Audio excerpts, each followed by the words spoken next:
आनंदी मालिकेच्या आजच्या भागामध्ये असं काही घडलं की पृथ्वी पुन्हा आनंदीवर चिडलेला आहे आणि तिला वाटेल तसे बोलणार आहे।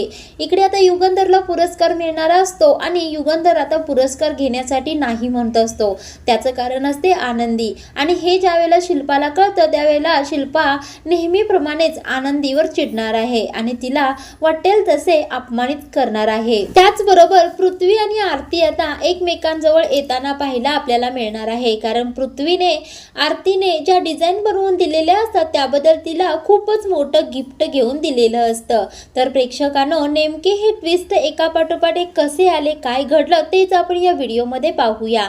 आनंदी मालिकेचे रिव्ह्यू नियमित ऐकण्यासाठी आपल्या चॅनलला पटकन सबस्क्राईब करून ठेवा। तर आपण कालच्या भागामध्ये पाहिलं होतं की आनंदीला विद्याधर धमकी घालत असतो की तू माझ्या आयुष्याची होळी केलीस तर मी तुझ्या आयुष्याची वाट लावल्याशिवाय राहणार नाही। आता आनंदी विद्याधरला खूप घाबरलेली असते। आता विद्याधरने मुलांमध्ये आणि युगंधरमध्ये फूट पाडणार म्हणजे पाडणारच अशी धमकी आनंदीला घातलेली असते। आता इकडे आनंदी एवढी घाबरलेली असते की तिला कळतच नसतं की मी पृथ्वीशी खोटं बोलत आहे, आणि ज्यावेळेला पृथ्वीला खरं कळेल की मी युगंधर मालक साहेबांची बायको आहे आणि त्यांची आई आहे त्यावेळेला काय होईल बरं, या विचाराने ती खूप अस्वस्थ झालेली असते। तेवढ्यात छायाताई तेथे येतात।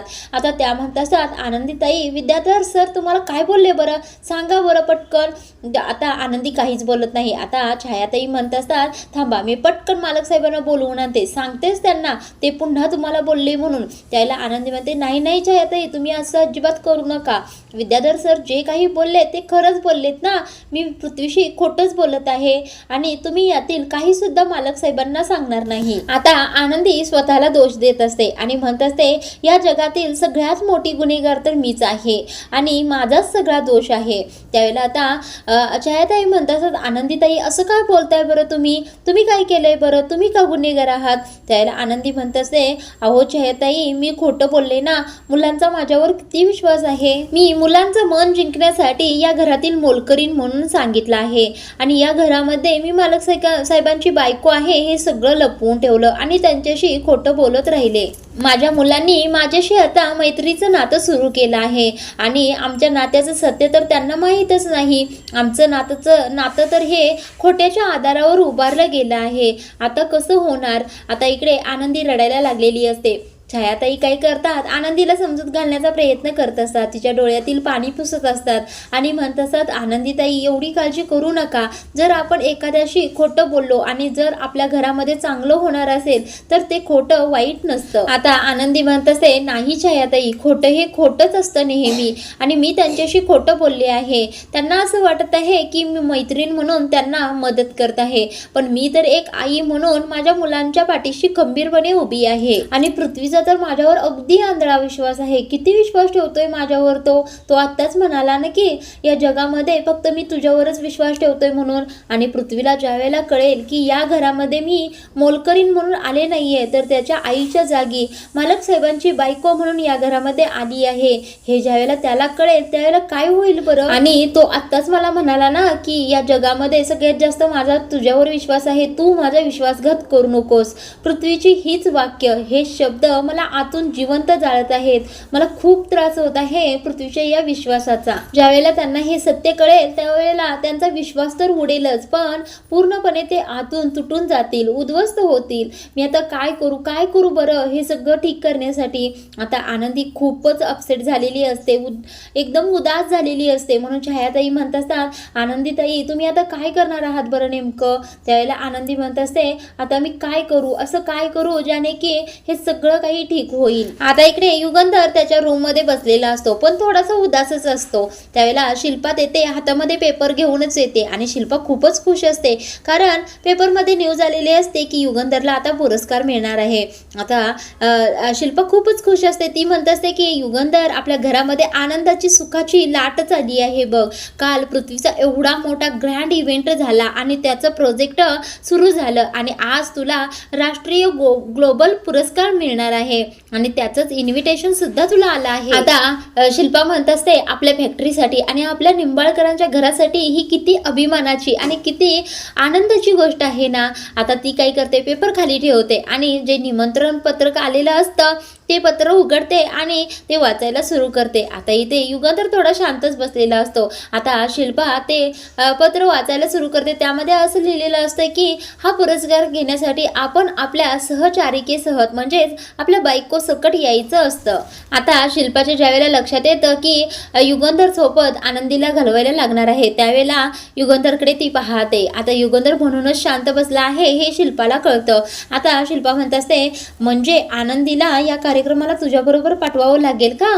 त्यावेळेला आता शिल्पा म्हणत असते नाही युगंधर, असं काहीही घडणार नाही, तू अजिबात टेन्शन घेऊ नकोस. आता युगंधर काहीच बोलत नसतो, शांत बसलेला असतो, थोडासा उदास असतो. आता शिल्पा म्हणत असते युगंधर अजिबात काळजी करू नकोस, आपण मीडियावाल्यांना सांगूया की ती थोडीशी आजारी आहे म्हणूनच या कार्यक्रमाला येऊ शकली नाही. आता शिल्पा पटकन कपाटाकडे जाते आणि कपाटातील युगंधरच्या पाठीमागच्या ट्रॉफ्या काढते, हातामध्ये घेते आणि म्हणत असते हे बघ, तुला या अगोदर भरपूर सारे पुरस्कार मिळाले आहेत पण आता तुला राष्ट्रीय पुरस्कार मिळणार आहे. आता शिल्पा त्या ट्रॉफ्या खाली ठेवतच म्हणत असते हा क्षण म्हणजे आपल्या निंबाळकर कुटुंबासाठी खूपच मोठा क्षण आहे आणि तुला यासाठी जावंच लागेल. त्यावेळेला आता युगंधर म्हणतो नाही शिल्पाताई, मी या इव्हेंटसाठी या कार्यक्रमासाठी मी जाणार नाही.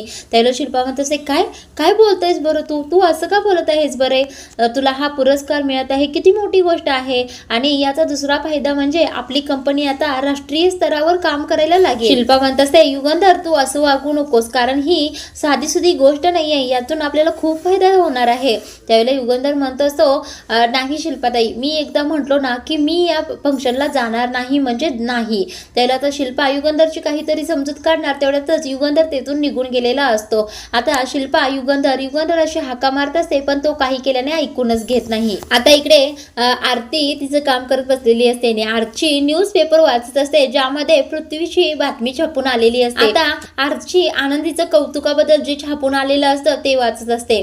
ती वाचत असते की या सगळ्या इव्हेंटचं श्रेय आनंदीला जातं, तिने स्वतःचा जीव धोक्यामध्ये घातला आणि माझा प्रोजेक्ट पूर्ण केला, पृथ्वी निंबाळकरांनी असं सांगितलं आहे. आता हे सगळं ऐकून आरतीला आनंद झालेला असतो. आता इथे आरची तो पेपर गुंडाळी करतच म्हणत असते की आता तर आपण सुद्धा सेलिब्रिटी झालो आहोत, कारण आपल्या आनंदीताईचं नाव पेपरमध्ये आलं आहे. आता तर मी गावामध्ये फिरताना सगळ्यांना सांगणार आहे की आम्ही त्या आनंदी दिदीच्या बहिणी आहोत. आता इकडे आरती म्हणत असते देवाचे आभार मानावे तितके कमीच आहेत, कारण त्या गर्विष्ठ माणसाने निदान आनंदीला तरी क्रेडिट दिलं आणि तिचे आभार मानले. मला तर साधं थँक्यू सुद्धा तो म्हणाला नाहीये, मी एवढं करून सुद्धा. त्यावेळेला आरची म्हणत असते का ग तुला का थँक्यू म्हणाले नाहीत बरं ते? आता आरती म्हणत असते बघ ना आरचे, एवढं मी त्याच्यासाठी कष्ट केलं, रात्रभर जागून एकापेक्षा एक सुंदर डिझाईन बनवल्या, मी त्याच्यासाठी किती कष्ट केलं बरं, पण त्याने माझं नाव सुद्धा घेतलं नाही आणि मला साधं एक थँक्यू सुद्धा म्हणाला नाही बघतो. आता इकडे आरती पृथ्वीला गर्विष्ठ म्हणत असते, तेवढ्यात शिर्के तेथे आलेले असतात आणि पटकन म्हणतात नुसतं थँक्यू म्हणून चालतंय वे? त्यावेळेला आरती आता शिर्केंना अचानक असं घरी पाहून थोडीशी घाबरते आणि म्हणते शिर्के सर तुम्ही इथे अचानक कसे काय आलात बरं, काही प्रॉब्लेम झाला आहे का? त्यावेळेला शिर्के म्हणत असतात हो खूप मोठा प्रॉब्लेम झाला आहे. आता आरती घाबरून म्हणत असते काय प्रॉब्लेम झाला आहे बरं? शिर्के म्हणतात थांब मी तुला प्रॉब्लेम सांगतो, असं म्हणत शिर्के खिशातून एक चावी बाहेर काढतात. आता ती चावी पाहून आरती म्हणत असते चावी काय प्रॉब्लेम आहे? त्यावेळेला शिर्के म्हणत असतात हो चावीच आहे प्रॉब्लेम, आणि या चावी नुसती मिळाली नाही तर या चावी बरोबर तुला नवी कुरकुरीत एकदम स्कूटर सुद्धा मिळाली आहे. त्यावेळेला आरतीला आश्चर्याचा धक्का बसतो आणि म्हणते स्कूटर? आता इकडे निंबाळकरांच्या घरी आनंदी देवपूजा करत असते आणि माई मात्र भलत्याच खुश असतात. युगंधरसाठी छान सूट शिवून आणलेला असतो आणि बापूंना हाका मारत असतात अहो या ना पटकन, बघा मी युगंधरसाठी छान सूट शिवून आणला आहे. आता बापू तिथे येतात आणि म्हणतात अरे वा छानच सूट शिवला आहे की. आता माई म्हणत असतात युगंधरलाच हे बक्षीस मिळणार, त्याचा सन्मान होणार हे मला माहीतच होतं, म्हणून मी अगोदरच युगंधरच्या मापाने हा सूट शिवायला टाकला होता. आता हे ऐकून आनंदीला खूपच बरं वाटत असतं. आता बापू म्हणत असतात युगंधरला हा सन्मान जो मिळाला आहे तो अगदी छोटा मोठा नाहीये बरं का, आता आपल्या कंपनीचं आपल्या निंबाळकर घराण्याचं नाव अगदी 7 समुद्रापार जाणार आहे. आता एवढ्यात शिल्पा तेथे आलेली असते. आता इकडे आनंदी देवपूजा करत चेहऱ्यावर हसू आलेलं असतं. तेवढ्यातच आता माई शिल्पाला म्हणत असतात अगं शिल्पा आलीस आलीस का? बरं झालं आलीस. हे बघ सूट मी युगंधरसाठी शिवून आणला आहे. ज्यावेळेला हा सूट घालून युगंधर स्टेजवर जाईल ना त्यावेळेला राजा माणूस दिसेल बघ, खूपच सुंदर दिसेल तो. त्यावेळेला आता शिल्पा थोडासा निराश चेहरा करून म्हणत असते, तुमचा हा उत्साह, तुमचा हा आनंद आणि तुमचा हा सूट याचा काहीही उपयोग होणार नाही. असं आता ऐकल्यानंतर माई थोडे निराश होतात आणि म्हणतात, अगं शिल्पा अशी काय बोलत आहेस तू? आता बापू सुद्धा म्हणत असतात, अगं शिल्पा असं का म्हणत आहेस बरं? त्यावेळेला शिल्पा म्हणत असते, कारण युगंधरने सांगितलं आहे की कोणत्याही परिस्थितीमध्ये तो या फंक्शनला जाणार नाही. आणि आता हे ऐकून मात्र आनंदीला धक्का बसलेला असतो. तिच्या हातातून देवपूजेची भांडीच खाली पडतात. आता शिल्पा ते पाहते. आता बापू म्हणत असतात, अगं शिल्पा पण कारण काय आहे? एवढं मोठं बक्षीस मिळणं, सन्मान मिळणं म्हणजे छोटी मोठी गोष्ट नाहीये. मग युगंधर का नाही म्हणतोय बरंच या फंक्शनला जाण्यासाठी? त्यावेळेला आता शिल्पा म्हणत असते, कारण दुसरं काहीच नाहीये, कारण तर ही मुलगी आहे. आता शिल्पा आनंदीकडे बोट दाखवूनच तिला सगळा दोष देते. आता शिल्पा म्हणत असते, या बयेमुळेच युगंधरने फंक्शनला जाण्यासाठी नकार दिला आहे. आता माई म्हणत असतात, अगं पण या फंक्शनचा आणि आनंदीचा काय संबंध आहे बरं? त्यावेळेला शिल्पा म्हणत असते, संबंध आहे माई, संबंध हिचा आणि त्या फंक्शनचा जरूर आहे. सांगते, एकच मिनिट थांबा. आता शिल्पा आनंदी जवळ जाते. आता शिल्पा आनंदी जवळ जाऊन म्हणत असते, त्या निमंत्रण पत्रिकेमध्ये असं लिहिलं होतं की दोघांनीही म्हणजे युगंधर निंबाळकरने आपल्या सहचारिणी सहित या फंक्शनला यायचं आहे. त्या आता शिल्पा म्हणत असते, फक्त तुझ्यामुळे युगंधरने या फंक्शनला जाण्यासाठी नकार दिला आहे. आता आनंदी मात्र घाबरलेली असते आणि शांत उभी असते. माझ्या भावाच्या आयुष्यातील हा आनंदाचा क्षण फक्त तुझ्यामुळेच उद्ध्वस्त झाला आहे. फक्त तुझ्याचमुळे युगंधरने त्या कार्यक्रमाला जाण्यासाठी स्पष्ट नकार दिला आहे. आज तू माझ्या भावाच्या प्रगतीच्या आणि सन्मानाच्या आड आली आहेस आणि तुझ्यामुळेच त्याने नकार दिला आहे, असं शिल्पा रागाने म्हणते आणि तेथून निघून जाते. आता आनंदीला शिल्पा गेल्यानंतर खूप टेन्शन आलेलं असतं. आता ती म्हणत असते की अरे देवा, हे काही नवीन बरं संकट आलंय आणि मालक साहेब या कार्यक्रमाला जाण्यासाठी का नाही म्हणत आहेत बरं? या विषयावर आता मी पृथ्वीशी बोलू सुद्धा शकत नाहीये. नाही, मला मालक साहेबांशी आत्ताच्या आत्ता बोललंच पाहिजे आणि मालक साहेबांनी या फंक्शनला गेलंच पाहिजे. मी त्यांना घालवणारच, मी त्यांना त्या फंक्शनसाठी घेऊन जाणारच, मी काही ना काहीतरी करणार. आता इकडे स्कूटीची चावी पाहून आरचीला एवढा आनंद झालेला असतो की जोराने स्कूटी करून ओरडते आणि म्हणते, आरतीताई स्कूटी आणि तुझ्यासाठी नवी कोरी. त्यावेळेला आता शिर्के म्हणत असतात, आरती तू जी डिझाईन बनवल्या होत्यास आणि तुझ्यामुळे जी काही मदत झाली, तू जे काही काम केलंस त्याचं बक्षीस म्हणून पृथ्वीने तुला ही स्कूटी दिली आहे. आता शिर्के ती चावी आरतीच्या हातामध्ये देतात. त्यावेळेला आरची म्हणत असते, नवी कोरी स्कूटर कुठे आहे बरं ती? त्यावेळेला शिर्के बाहेर हात करतात आणि तिथे आहे असं सांगतात.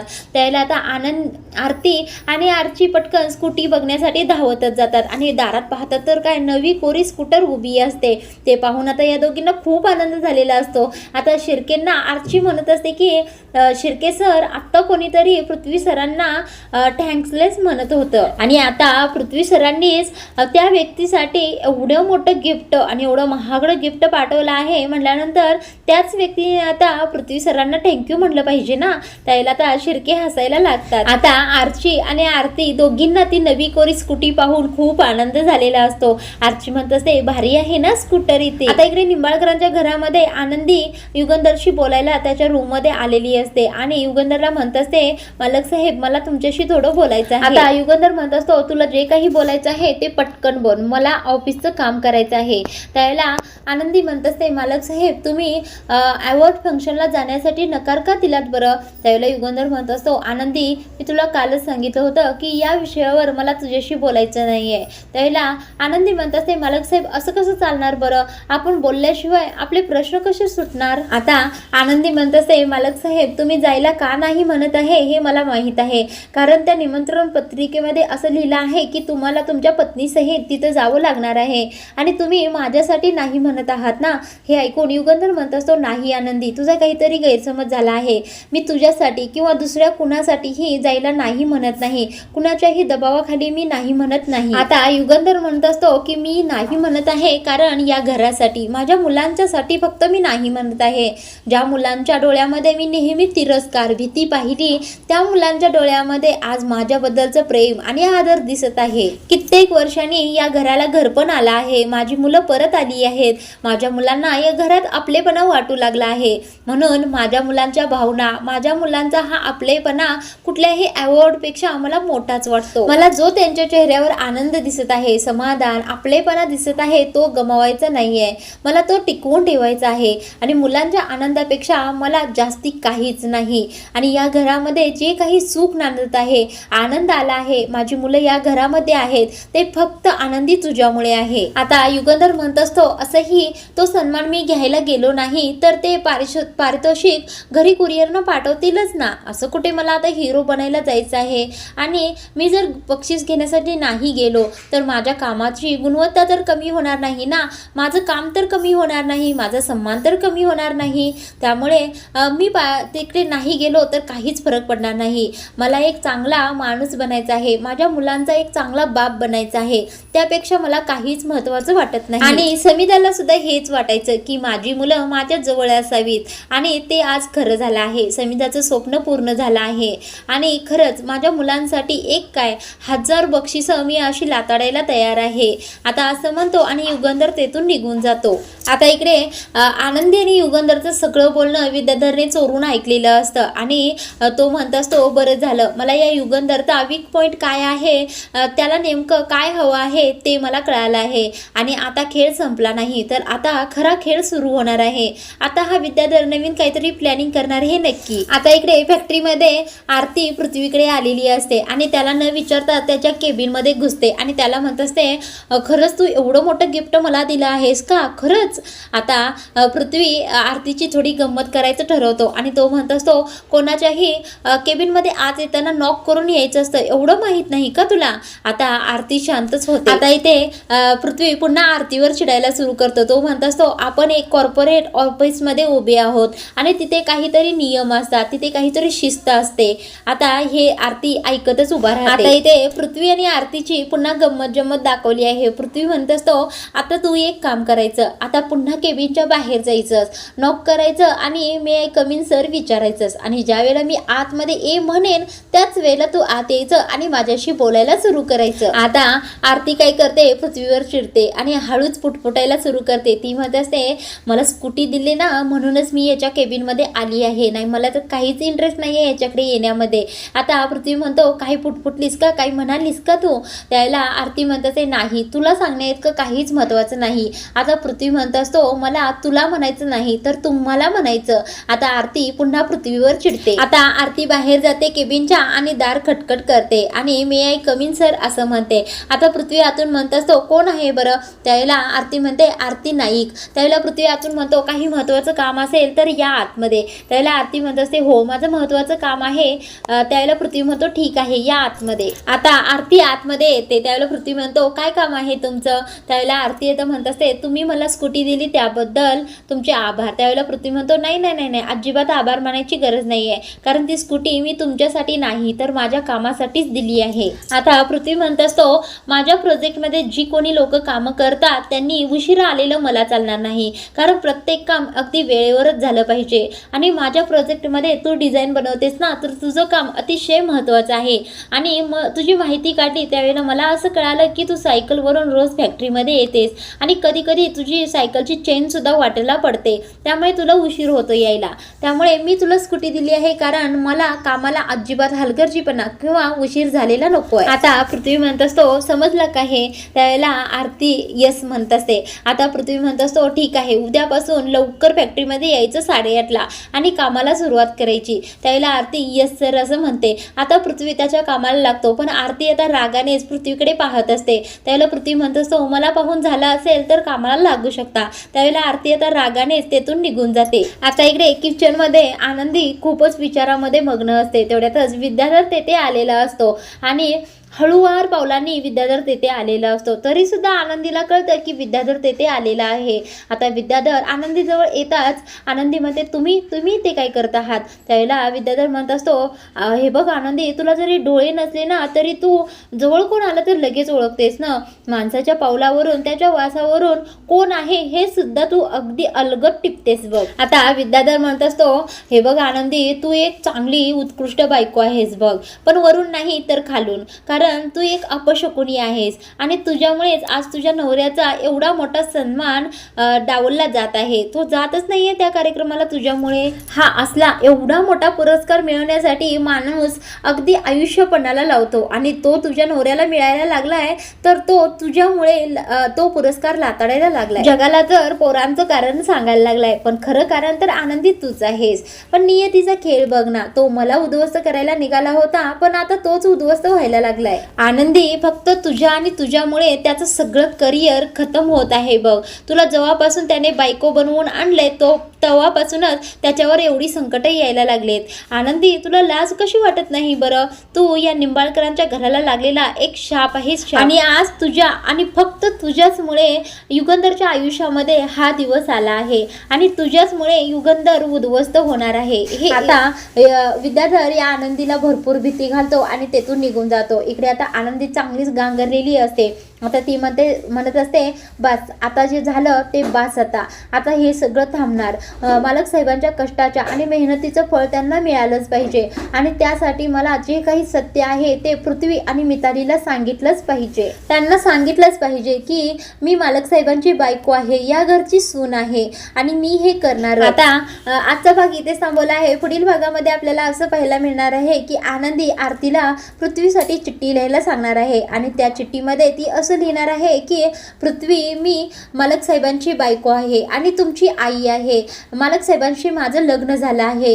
आता पृथ्वीने इकडे एक चिठ्ठी वाचलेली असते आणि तो रागाने आनंदी समोर येऊन म्हणत असतो की या चिठ्ठीमध्ये जे काही लिहिलं आहे ते मी वाचलं आहे. त्यावेळेला घरातले सगळेच तिथे असतात. सगळ्यांनाच खूप मोठा धक्का बसतो. आता इथे पृथ्वी म्हणत असतो, आनंदी, या चिठ्ठीमध्ये हे सगळं लिहायला तुला लाज कशी वाटली नाही बरं? असं म्हणतो आणि ती चिठ्ठी फाडूनच आनंदीच्या तोंडावर टाकतो. तर प्रेक्षकांना येणाऱ्या भागांमध्ये आपल्याला हाच ट्विस्ट पाहायला मिळणार आहे की आनंदीने एक सांगितलं होतं, आता आरतीने त्या चिठ्ठीमध्ये काय लिहिलंय आणि पृथ्वीने काय वाचलं आहे म्हणून तो एवढा आनंदीवर चिडला आहे. तेच आपल्याला पाहायला मिळणार आहे की आनंदीने खरंच जे सांगितलं होतं ते आरतीने चिठ्ठीमध्ये लिहिलं आहे आणि पृथ्वीला हे कळालं असेल का की मालक साहेबांचं आणि आनंदीचं लग्न झालं आहे आणि ती त्याची आई आहे. तर आता प्रेक्षकांनो, येणारा भाग पाहणं खूपच रंजक ठरणार आहे. आनंदी मालिकेचे रिव्ह्यू नियमित ऐकण्यासाठी आपल्या चॅनलला सबस्क्राईब करून ठेवा.